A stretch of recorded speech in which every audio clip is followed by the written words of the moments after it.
जय श्री कृष्णा। राधे राधे। भगतजनों, आज हम सांपदा के डोरे के विषय में चर्चा करेंगे।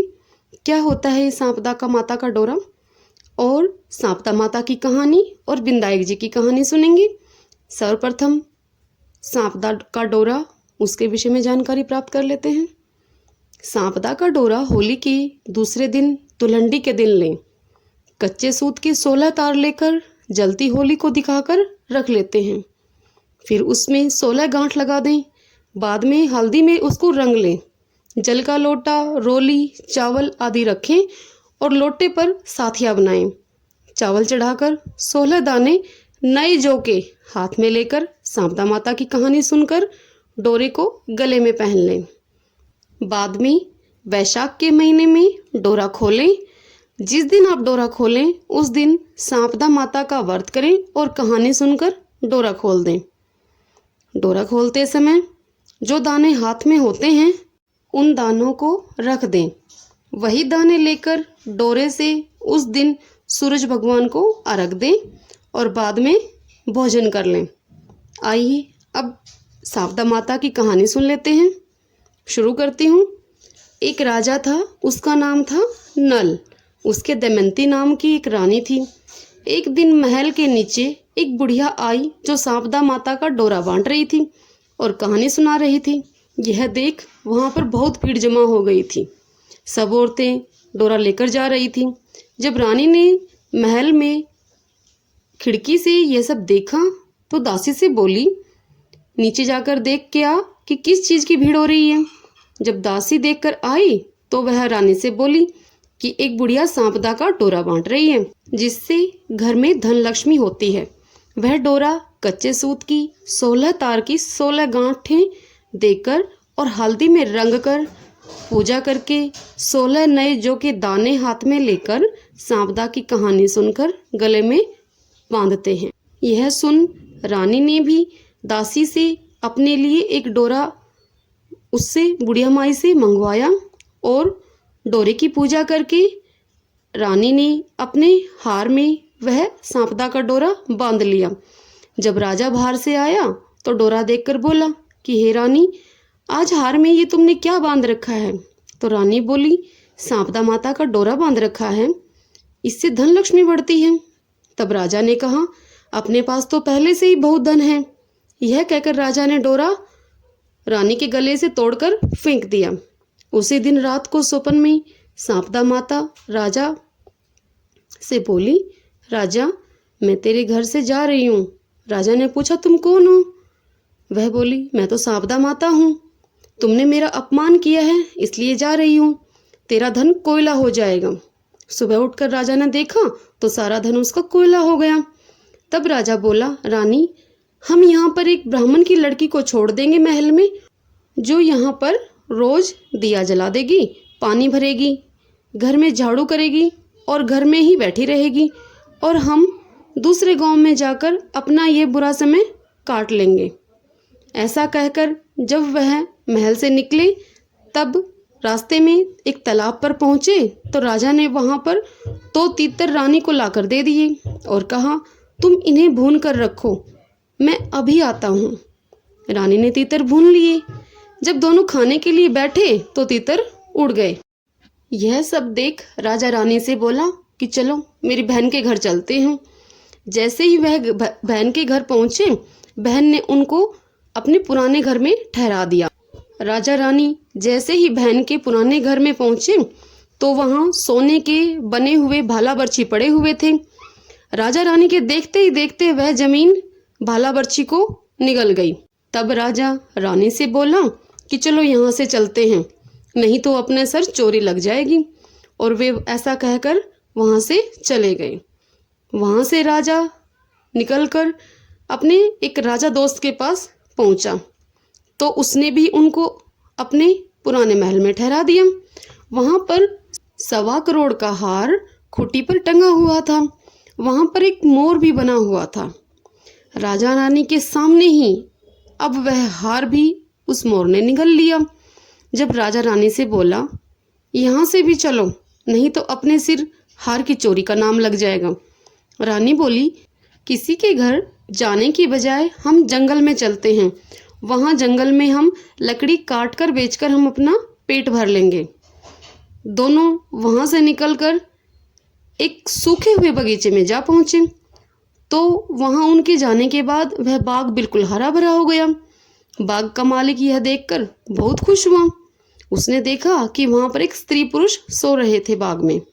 उन्हें जगाकर बाग के मालिक ने पूछा, तुम कौन हो जो 12 वर्ष का सूखा हुआ बाग हरा भरा हो गया तुम्हारे आने से? तब राजा रानी ने कहा, हम तो मुसाफिर हैं, काम की खोज में आए हैं।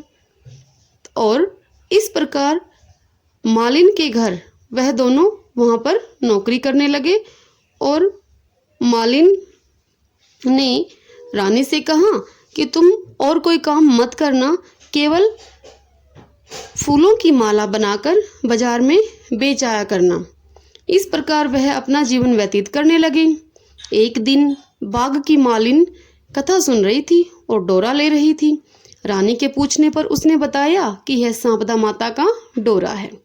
रानी ने भी कथा सुनी और डोरा पहन लिया। तब राजा ने अपनी पत्नी से पूछा, यह डोरा कैसा है? तो रानी बोली, यह वही डोरा है जो आपने एक बार तोड़कर फेंक दिया था। इसी कारण से सांपदा माता हम पर आज भी नाराज है। तब राजा बोला, हाँ, मुझसे बहुत बड़ी भूल हुई है जो मैंने सांपदा माता का अपमान किया है। यदि सांपदा माता सच्ची हैं तो हमारे पहले जैसे दिन लौट आएंगे। अब क्या था, उसी रात राजा को पहले की तरह ही सपन में सांपदा माता आई। सपन में एक स्त्री कह रही है राजा से कि मैं जा रही हूँ, और दूसरी स्त्री कह रही है कि मैं आ रही हूँ। तब राजा ने नाम पूछा तो आने वाली ने अपना नाम लक्ष्मी बताया और जाने वाली बोली कि मैं दरिद्रता हूँ। तब राजा ने पूछा, मुझे कैसे पता चलेगा?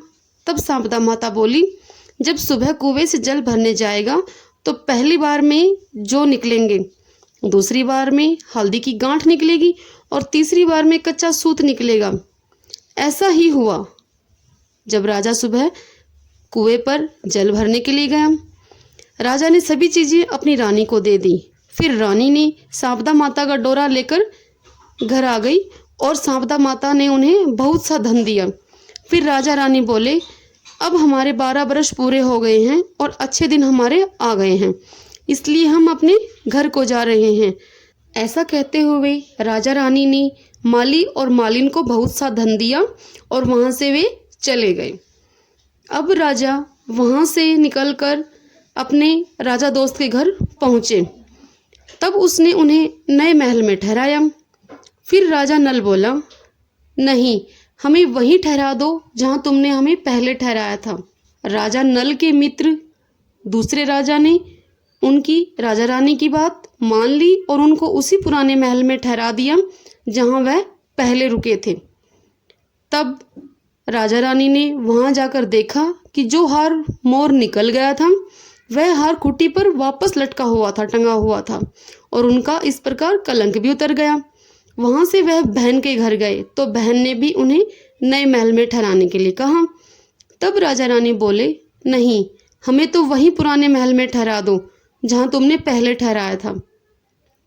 जब राजा रानी वहाँ पर गए तो देखा कि जो धरती सोने के भाला बर्छा निगल गई थी वह उसने उल्टे उगल दिए। तब राजा रानी से बोला कि देखो, अब हमारे दिन अच्छे आ गए हैं। वहाँ से राजा रानी सरोवर के किनारे पहुँचे तो देखा दोनों तीतर पड़े हुए हैं। वे समझ गए कि ये वही तीतर हैं जो उड़ गए थे। वहाँ से राजा रानी अपने महल की तरफ चले तो देखा कि जो दरवाज़ा टेढ़ा हो गया था वह भी अब ठीक हो गया है। सोने की झारी आ गई, दातुन हरी हो गई हैं।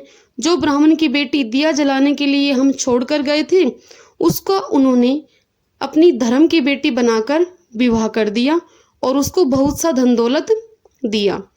और फिर रानी ने सांपदा माता का उद्धापन किया। 16 ब्राह्मणी जिमाई और उनको 16 चीज़ें दी।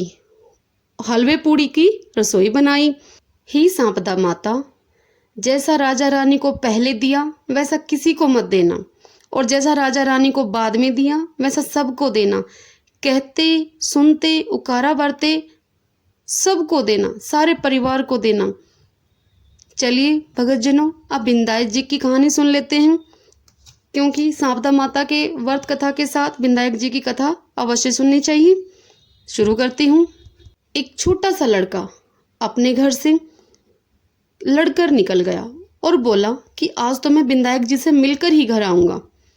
तब लड़का चलते चलते उजाड़ में चला गया। अब विनायक जी सोचने लगे कि इस लड़के ने तो मेरे नाम से ही घर छोड़ा है, अगर इसको घर नहीं भेजा तो जंगल में इसको शेर वगैरह खा जाएंगे। फिर विनायक जी बूढ़े ब्राह्मण का वेश धारण करके आए और लड़के से कहने लगे कि तू कहाँ जा रहा है। तब वह लड़का बोला कि मैं तो विनायक जी से मिलने के लिए जा रहा हूँ। तब वह बोले कि मैं ही विनायक हूँ, मांग, तू क्या मांगता है, परंतु एक बार में ही मांगना। वह लड़का बोला कि ठीक है, क्या मांगू पर मैं, अन्न हो, धन हो, हाथी की सवारी हो, महल बैठी स्त्री ऐसी हो जैसे फूल गुलाब का। तो विनायक जी बोले कि ए लड़के, तूने तो सब कुछ मांग लिया, जा तेरा सब कुछ ऐसा ही हो जाएगा। फिर वह लड़का घर आया तो देखा एक छोटी सी बहू चौकी पर बैठी है और घर में बहुत सा धन हो गया है। तब वह लड़का अपनी माँ से कहने लगा, देख माँ, कितना धन लेकर आया हूँ, विनायक जी से मांग कर लाया हूँ। हे विनायक जी महाराज, जैसा उस लड़के को धन दिया वैसा सबको देना, कहते को, सुनते को, हुंकारा भरते को, सब पर अपनी कृपा करना। बोलो विनायक जी महाराज की जय।